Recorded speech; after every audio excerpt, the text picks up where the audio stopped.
हरे कृष्णा। मार्गशीर्ष मास में आने वाली उत्पन्ना एकादशी को बेहद ही महत्वपूर्ण माना जाता है। इस दिन व्रत करने से श्री हरि भगवान विष्णु की कृपा मिलती है और जीवन में सुख समृद्धि आती है। इस दिन भगवान विष्णु के साथ माता लक्ष्मी की पूजा करने से जीवन में सुख, शांति और समृद्धि का वास होता है। हिंदू धर्म में एकादशी को सबसे महत्वपूर्ण और फलदायी माना गया है। साल भर में 24 एकादशी की तिथियां पड़ती है और सभी एकादशी का अपना विशेष महत्व होता है। मार्गशीर्ष मास के कृष्ण पक्ष की एकादशी को उत्पन्ना एकादशी का व्रत पड़ता है। एकादशी के दिन श्रद्धा और नियम पूर्वक एकादशी का व्रत रखने से श्री हरि की विशेष कृपा प्राप्त होती है। इस दिन भगवान विष्णु के साथ माता लक्ष्मी की पूजा करने से जीवन में सुख, शांति और समृद्धि का वास होता है। मार्गशीर्ष मास में आने वाली उत्पन्ना एकादशी विशेष रूप से कल्याणकारी मानी गई है। यह व्रत न केवल सांसारिक कष्टों से मुक्ति दिलाता है, बल्कि मोक्ष की प्राप्ति के लिए भी लाभकारी माना जाता है। हिंदू पंचांग के अनुसार उत्पन्ना एकादशी की तिथि 15 नवंबर 2025 को मध्यरात्रि 12:49 से शुरू होकर अगले दिन 16 नवंबर 2025 को सुबह 2:37 तक रहेगी। ऐसे में उत्पन्ना एकादशी का व्रत इस साल 15 नवंबर 2025 शनिवार के दिन किया जाएगा। आइए अब जानते हैं उत्पन्ना एकादशी पारण का मुहूर्त क्या रहेगा। एकादशी व्रत के अगले दिन सूर्योदय के बाद पारण किया जाता है। उत्पन्ना एकादशी का पारण 16 नवंबर 2025 को किया जाएगा। इसके लिए 2 घंटे 6 मिनट का समय मिलेगा। दोपहर 1:10 से लेकर 3:16 तक पारण का समय है। वहीं पारण तिथि के दिन हरिवासर समाप्त होने का समय 16 नवंबर की सुबह 9:09 तक है। उत्पन्ना एकादशी पर भगवान विष्णु और माता लक्ष्मी की पूजा विधि का विशेष महत्व है। इस दिन भगवान विष्णु की पूजा विधि पूर्वक करने से सभी पापों का नाश होता है। उत्पन्ना एकादशी के दिन सुबह ब्रह्मा मुहूर्त में उठकर स्नान करें। भगवान विष्णु को पीले वस्त्र और पीले फूल चढ़ाएं। इसके बाद भगवान विष्णु को तुलसी के पत्ते अर्पित करें। भगवान विष्णु की आरती करें और विष्णु सहस्त्र नाम का पाठ करें। द्वादशी के दिन सुबह स्नान के बाद भगवान विष्णु की पूजा कर व्रत पारण करें। आइए सुनते हैं उत्पन्ना एकादशी की संपूर्ण व्रत कथा विस्तार से। युधिष्ठिर ने पूछा, हे भगवान, पुण्यमयी एकादशी तिथि कैसे उत्पन्न हुई? इस संसार में क्यों पवित्र मानी गई तथा देवताओं को कैसे प्रिय हुई? श्री भगवान बोले, हे कुंती नंदन, प्राचीन समय की बात है। सत्ययुग में मुर नामक दानव रहता था। वह बड़ा ही अद्भुत, अत्यंत रौद्र तथा संपूर्ण देवताओं के लिए भयंकर था। उस कालरूपधारी दुरात्मा महासुर ने इंद्र को भी जीत लिया था। संपूर्ण देवता उससे परास्त होकर स्वर्ग से निकाले जा चुके थे और शंकित तथा भयभीत होकर पृथ्वी पर विचरा करते थे। एक दिन सब देवता महादेव जी के पास गए। वहां इंद्र ने भगवान शिव के आगे सारा हाल कह सुनाया। इंद्र बोले, हे महेश्वर, ये देवता स्वर्गलोक से भ्रष्ट होकर पृथ्वी पर विचर रहे हैं। मनुष्यों में रहकर इनकी शोभा नहीं होती। हे देव, कोई उपाय बतलाइए। देवता किसका सहारा ले? महादेव जी ने कहा, हे देवराज, जहाँ सबको शरण देने वाले, सबकी रक्षा में तत्पर रहने वाले, जगत को शरण देने वाले, सबकी रक्षा में तत्पर रहने वाले जगत के स्वामी भगवान गरुड़ ध्वज विराजमान है, वहां जाओ, वे तुम लोगों की रक्षा करेंगे। भगवान श्री कृष्ण कहते हैं, हे युधिष्ठिर, महादेव जी की बात सुनकर परम बुद्धिमान देवराज इंद्र संपूर्ण देवताओं के साथ वहां गए। भगवान गदाधर क्षीर सागर के जल में सो रहे थे। उनका दर्शन करके इंद्र ने हाथ जोड़कर स्तुति आरंभ की। इंद्र बोले, हे देव देवेश्वर, आपको नमस्कार है। देवता और दानव दोनों ही आपकी वंदना करते हैं। हे पुंडरीकाक्ष, आप दैत्यों के शत्रु हैं। हे मधुसूदन, हम लोगों की रक्षा कीजिए। हे जगन्नाथ, संपूर्ण देवता मुर नामक दानव से भयभीत होकर आपकी शरण में आए हैं। हे भक्तवत्सल, हमें बचाइए। हे देव देवेश्वर, हमें बचाइए। हे जनार्दन, हमारी रक्षा कीजिए, रक्षा कीजिए। दानवों का विनाश करने वाले कमलनयन, हमारी रक्षा कीजिए। हे प्रभु, हम सब लोग आपके समीप आए हैं, आपकी ही शरण में आ पड़े हैं। हे भगवान, शरण में आए हुए देवताओं की सहायता कीजिए। हे देव, आप ही पति, आप ने ही मति, आप ही कर्ता और आप ही कारण है। आप ही सब लोगों की माता और आप ही इस जगत के पिता हैं।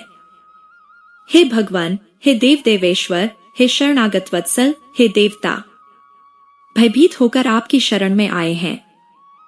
हे प्रभु, अत्यंत उग्र स्वभाव वाले महाबली मुर नामक दैत्य ने संपूर्ण देवताओं को जीतकर इन्हें स्वर्ग से निकाल दिया है। इंद्र की बात सुनकर भगवान विष्णु बोले, हे देवराज, वह दानव कैसा है?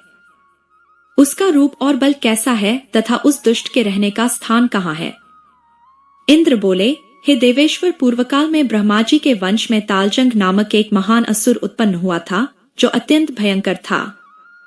उसका पुत्र मुर दानव के नाम से विख्यात हुआ। वह भी अत्यंत उत्कट, महापराक्रमी और देवताओं के लिए भयंकर है। चंद्रावती नाम से प्रसिद्ध एक नगरी है, उसी में स्थान बनाकर वह निवास करता है। उस दैत्य ने समस्त देवताओं को परास्त करके स्वर्गलोक से बाहर कर दिया है। उसने एक दूसरे ही इंद्र को स्वर्ग के सिंहासन पर बैठाया है। अग्नि, चंद्रमा, सूर्य, वायु तथा वरुण भी उसने दूसरे ही बनाए हैं। हे जनार्दन, मैं सभी बात बता रहा हूँ, उसने सब कोई दूसरे ही कर लिए हैं। देवताओं को तो उसने प्रत्येक स्थान से वंचित कर दिया है। इंद्र का कथन सुनकर भगवान जनार्दन को बड़ा क्रोध हुआ। वे देवताओं को साथ लेकर चंद्रावतीपुरी में गए। देवताओं ने देखा दैत्यराज बारंबार गर्जना कर रहा है। उससे परास्त होकर संपूर्ण देवता 10 दिशाओं में भाग गए। अब वह दानव भगवान विष्णु को देखकर बोला, खड़ा रह, खड़ा रह। उसकी ललकार सुनकर भगवान के नेत्र क्रोध से लाल हो गए। वे बोले, अरे दुराचारी दानव, मेरी इन भुजाओं को देख। यह कहकर श्री विष्णु ने अपने दिव्य बाणों से सामने आए हुए दुष्ट दानवों को मारना आरंभ किया। दानव भय से विह्वल हो उठे। हे पांडुनंदन, तत्पश्चात श्री विष्णु ने दैत्य सेना पर चक्र का प्रहार किया। उससे छिन्न भिन्न होकर सैकड़ों योद्धा मौत के मुख में चले गए।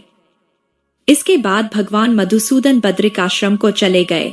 वहां सिंहावतो नाम की गुफा थी, जो 12 योजन लंबी थी। उस गुफा में एक ही दरवाजा था। उसी में सो रहे दानव मुर भगवान को मार डालने के उद्यम में लगा था। वह उनके पीछे लगा रहा। वहां पहुंचकर उसने भी उसी गुफा में प्रवेश किया। वहां भगवान को सोते देख उसे बड़ा हर्ष हुआ। उसने सोचा, यह कोई दानवों से डरने वाला देवता है, इसलिए निस्संदेह में इसे मार डालूंगा। युधिष्ठिर दानव के इस प्रकार विचार करते ही भगवान विष्णु के शरीर से एक कन्या प्रकट हुई, जो बड़ी ही रूपवती, सौभाग्यशालिनी तथा दिव्य अस्त्र शस्त्रों से युक्त थी। वह भगवान के तेज के अंश से उत्पन्न हुई थी। उसका बल और पराक्रम महान था। हे युधिष्ठिर, दानवराज मुर ने उस कन्या को देखा। कन्या ने युद्ध का विचार करके दानव के साथ युद्ध के लिए याचना की। युद्ध छिड़ गया। कन्या सब प्रकार की युद्ध कला में निपुण थी। वह मुर नामक महान असुर उसके हुंकार मात्र से राख का ढेर हो गया। दानव के मारे जाने पर भगवान जाग उठे। उन्होंने दानव को धरती पर पड़ा देख पूछा, मेरा यह शत्रु अत्यंत उग्र और भयंकर था, किसने इसका वध किया है? कन्या बोली, हे स्वामी, आपके ही प्रसाद से मैंने इस महादैत्य का वध किया है। श्री भगवान ने कहा, हे कल्याणी, तुम्हारे इस कर्म से तीनों लोकोक्त मुनि और देवता आनंदित हुए हैं। इसलिए तुम्हारे मन में जैसी रुचि हो, उसके अनुसार मुझसे कोई वर मांगो। देव दुर्लभ होने पर भी वह वर मैं तुम्हें दूंगा, इसमें तनिक भी संदेह नहीं है। वह कन्या साक्षात एकादशी ही थी। उसने कहा, हे प्रभु, यदि आप प्रसन्न हैं, तो मैं आपकी कृपा से सब तीर्थों में प्रधान, समस्त विप्रों का नाश करने वाली तथा सब प्रकार की सिद्धि देने वाली देवी हूँ। हे जनार्दन, जो लोग आप में भक्ति रखते हुए मेरे दिन को उपवास करेंगे, उन्हें सब प्रकार की सिद्धि प्राप्त हो। हे माधव, जो लोग उपवास, नक्त अथवा एक भुक्त होकर मेरे व्रत का पालन फिर करें, उन्हें आप धन, धर्म और मोक्ष प्रदान कीजिए। श्री विष्णु बोले, हे कल्याणी, तुम जो कुछ कहती हो वह सब पूर्ण होगा। भगवान श्री कृष्ण कहते हैं, हे युधिष्ठिर, ऐसा वर पाकर महाव्रता एकादशी बहुत प्रसन्न हुई। दोनों पक्षों की एकादशी समान रूप से कल्याण करने वाली है। इसमें शुक्ल और कृष्ण का भेद नहीं करना चाहिए। यदि उद्यकाल में थोड़ी सी एकादशी मध्य में पूरी द्वादशी और अंत में किंचित त्रयोदशी हो तो वह त्रिस्पृशा एकादशी कहलाती है। वह भगवान को बहुत ही प्रिय है। यदि एक त्रिस्पृशा एकादशी को उपवास कर लिया जाए तो 1 सहस्त्र एकादशी व्रतों का फल प्राप्त होता है तथा इसी प्रकार द्वादशी में पारण करने पर सहस्त्र गुना फल माना गया है। अष्टमी, एकादशी, षष्ठी, तृतीया और चतुर्दशी ये यदि पूर्व तिथि से विद्ध हों तो उनमें व्रत नहीं करना चाहिए।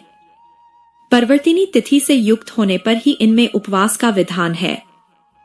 पहले दिन में और रात में भी एकादशी हो तथा दूसरे दिन केवल सुबह एक दंड एकादशी रहे तो पहली तिथि का परित्याग करके दूसरे दिन की द्वादशी युक्त एकादशी को ही उपवास करना चाहिए। यह विधि मैंने दोनों पक्षों की एकादशी के लिए बताई है। जो मनुष्य एकादशी को उपवास करता है वह वैकुंठ धाम में, जहाँ साक्षात भगवान गरुड़ ध्वज विराजमान है, जाता है। जो मानव हर समय एकादशी के महात्म्य का पाठ करता है उसे सहस्त्र गोदानों के पुण्य का फल प्राप्त होता है।